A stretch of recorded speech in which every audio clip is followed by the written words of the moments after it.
শুধু শুধু টেনশন নিচ্ছ। আমি ঠিক আছি।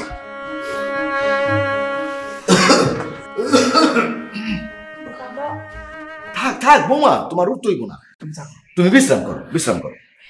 বাবা কিছু বলবা? না, শুনলাম তোর মা বললো যে বৌমা নাকি মাথা ঘুরে পড়িয়ে গেছে। মানে বাবা আসলে ডাক্তার তো নিষেধ করছে ভারী কোনো কাজ করতে। মারা আমি বললাম, তারপরও বারবার মা ওরে দিয়ে কাজটা করায়। আরে এই সময় টুকটাক একটু হয়, ওগুলা বাদ দে। শোন, তোর দুলাভাই আর তোর আফা আসতেছে, তুই এখনই যা 5 কেজি গরুর মাংস আর কেজি সাইজের কয়েকটা ইলিশ মাছ নিয়ে আয়। এত কিছু? আরে এতদিন পর বড় জামাইটা আসতেছে, টেবিলের উপরে ভরা খাবার না থাকলে মান সম্মান থাকবো ক?